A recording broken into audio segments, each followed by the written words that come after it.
바로 NCS, 한국말로는 국가직무능력표준입니다. 오늘은 국가직무능력표준, 이 NCS가 무엇인지, 그리고 NCS가 왜 도입되었는지, NCS가 우리 사회에서 어떤 역할을 할지, NCS가 지향하고자 하는 이런 비전에 대해서 설명드리도록 하겠습니다.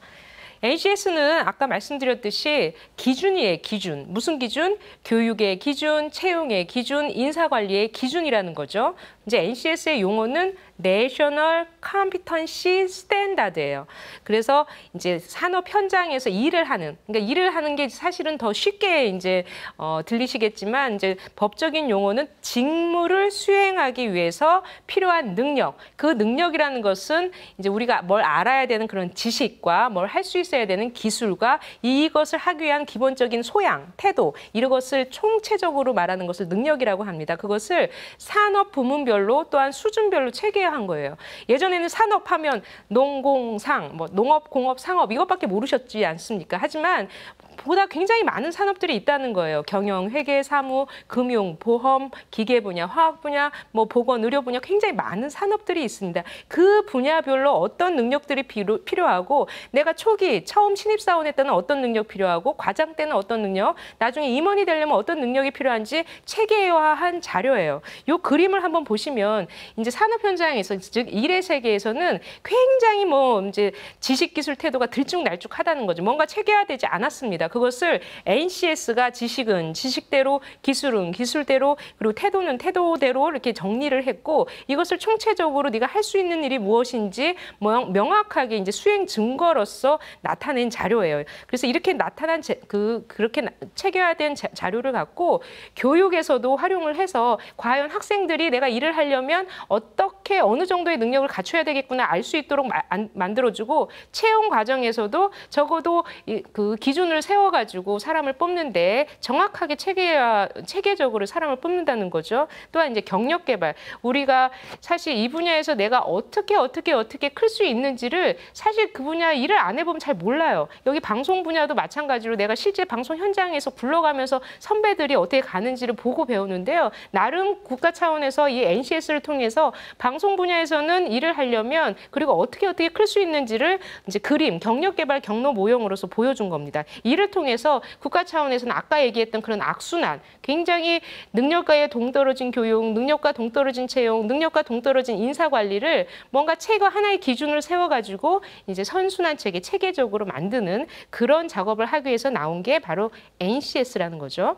그러면 여기서 능력이라는 것은 아까 얘기했듯이 뭐 밥 잘 먹는 능력, 뭐 이런 능력이 아닌 거예요. 그 분야에서 일을 잘하는 능력인데, 이 일을 잘하는 능력을 갖추려면 반드시 두 가지 능력이 필요하다는 겁니다. 첫 번째 능력은 이제 용어가 조금 이제 어렵긴 하지만 직업 기초 능력이라는 거예요. 그리고 두 번째는 직무 수행 능력이라는 건데, 이것을 사전적으로 외울 필요는 없어요.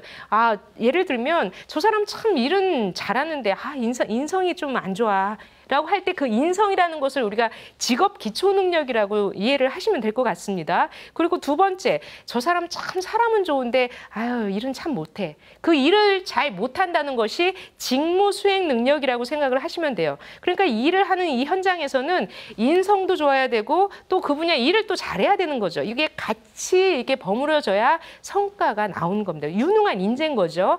그러면 왜 직업 기초 능력이라고 했냐? 다시 그러면 이게 직업 기초 능력이 언제 나왔냐면요. 2000년대 이제 초반에 우리가 NCS 시작하면서 그 인사 담당자들한테 다 물어봤어요. 과연 신입사원들한테 필요한 능력이 뭡니까? 그랬더니 다 필요 없어. 그냥 인성만 좀 제대로 된 그렇게 좀 키워왔으면 좋겠다. 그 이후는 내가 기업에서 그냥 다시 재교육 시킬 테니까 그냥 인성만 키워줘 라고 학교에 요구한 거예요.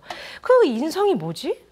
도대체 그 인성이 뭘까? 그래서 제가 이제 저희들이 연구진이 해외 사례를 다 봤습니다. 그랬더니 해외에서는 이미 그 인성이라는 것이 사실 아주 직업인으로서, 직장인으로서 공통적이고 핵심적인 능력이라고 뽑아놨더라고요. 그래서 우리도 역시 우리나라에 맞는 직업 기초 능력을 한번 뽑아보자. 그래서 연구를 한 3년에 걸쳐서 했습니다. 그래서 대형역으로 크게 의사소통 능력, 문제 해결 능력, 대인관계 능력, 자원관리 능력, 기술 능력, 수리 능력, 조직이해 능력, 직업윤리 등등 해서 총 10개 영역으로 나눴고요. 신입사원들한테는 그런 직무수행 능력보다 사실은 이 직업 기초 능력이 더 중요할 수가 있어요. 지금 우리 취준생들이 그러면 뭐 NCS 채용하는데 나는 직무 경험이 없는데 그럼 나는 어떡하지? 그럴 때 이 직무 쪽은 어찌됐든 자기가 준비를 안 했으니까 거기에 안 되는 걸 너무 힘들게 하지 말고 직업 기초 능력이라도 내가 지금 갖추고 있나 없나 한번 재점검을 하면 좋지 않을까 싶습니다. 그러면 이제 아까 얘기했듯이 인성은 직업 기초 능력이라고 해요. 그럼 그 분야 실질적으로 일을 하는 능력, 그 전공 능력이라고도 할 수 있고 그 분야 특수한 기술 능력이라고도 할 수 있는 능력을 우리가 NCS라는 것을 통해서 담아냈습니다. 어떻게 담아냈냐? 당시에 우리나라 이제 통계청에서 이 직업 분류와 관련된 통계 분류가 있었어요. 근데 하지만 우리 워크넷이라는 거 아시나요? 우리 일자리 정보 이제 어디서 어떤 사람을 뽑고 얼마나 채용하고 하는 일자리 정보에서 가장 통용되고 하는 그런 분류 체계가 한국 고용 직업 분류라는 게 있습니다. 한국 고용 직업 분류. 사실 한국 고용 직업 분류 체계의 중분류를 근간으로 이 직업에서 일을 하려면 이런 능력이 필요하다 하면서 우리 NCS의 분류 체계를 구분을 했어요. 그래서 총 대분류를 24개로 구분을 하였습니다. 사업관리, 경영, 회계, 사무, 금융보험, 교육, 자연과학, 사회과학, 법률, 경찰 이렇게 쭉 나왔는데요. 그게 이제 한국 고용 직업 분류에서 빠진 게 있어요. 이제 군인, NCS에는 군인 쪽은 지금 빠져 있고요. 거기에 국회의원 이런 것도 사실 이만큼 그것도 빠졌습니다. 그런 거 굳이 NCS가 커버하지 못하는 부분은 제외하고 일단 이제 24개를 지금 저희들이 뽑았는데요.